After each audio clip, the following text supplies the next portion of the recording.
My first undervalued player is Tony Pollard, the RB7, 22nd overall.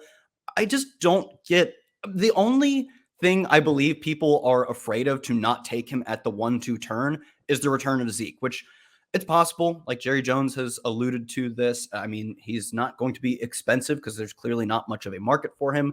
So I vaguely get that concern. But if we clear that hurdle or another veteran running back hurdle, you're looking at, I think, frankly, one of the best running backs of the past 5 or so years in the NFL in a workhorse role. I mean, since entering the league, Pollard ranks first in yards after contact per carry, fourth in missed tackles forced per carry, third in just plain yards per carry, and fifth in explosive run rate. He, like, we talk about Nick Chubb and Derrick Henry and Jonathan Taylor as you fantasy analysts, whenever they take like Najee Harris, they're like, I know he's not great. Nick Chubb, best pure runner, but we got to get the fantasy points. I think we can just do both with Tony Pollard because Tony Pollard has the catching pass prowess. Now he'll have the goal line role because they're not going to give that to Malik Davis or Deuce Vaughn.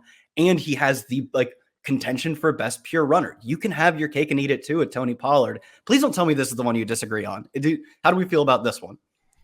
Nah, from a fantasy standpoint, I don't disagree with it all. I actually don't feel like he's undervalued or overvalued. I feel like right now it's just right. Because when we're talking about fantasy, well, he was already inside the top 10 running backs last season with Zeke, taking a lot of those touchdowns. Zeke scored double-digit touchdowns, matter of fact.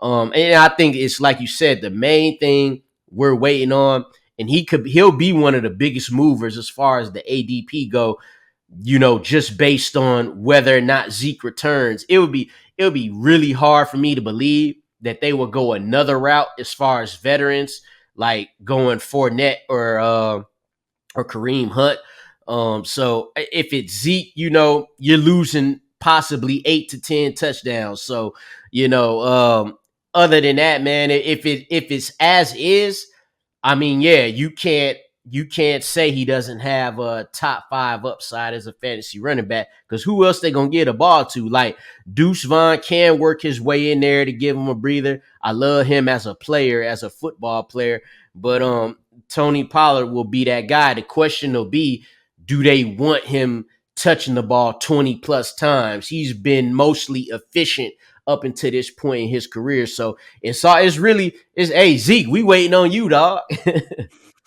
Please, Zeke. Anywhere else? I have way too much Pollard in best ball, and I think these are out so I can show them.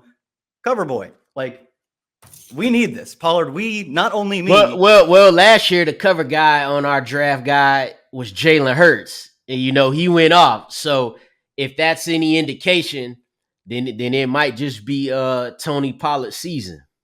I think it is an indication. You have a running back undervalued on your list, Lawrence. Who's up next?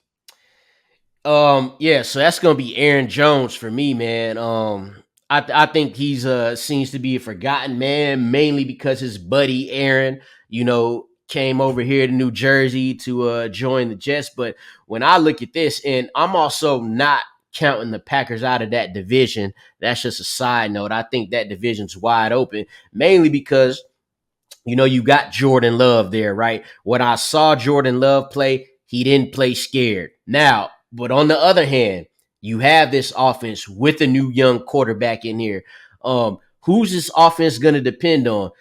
They're going to depend on the most veteran player on that offense outside of Bakhtiari, who hardly plays on the offensive line. They're going to depend on Aaron Jones, and I'm liking him over guys like Najee Harris, Travis Etienne, Kenneth Walker, Breece Hall, who we don't know is the deal with his injury.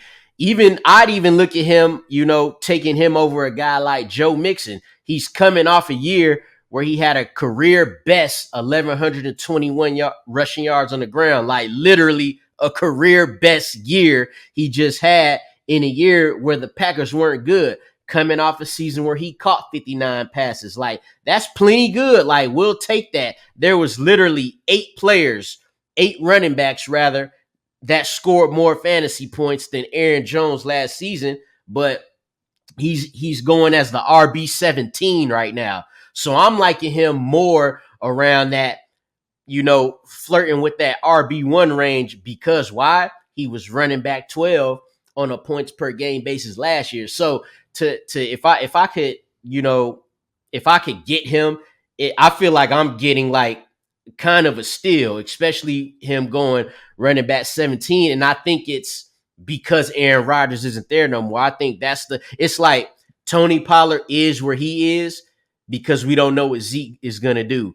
Aaron Rodgers right now, he kind of dropped a little bit in the eyes of, I don't know, fantasy players, gurus, and managers all over the world because Aaron Rodgers is gone. But I'm liking that value there.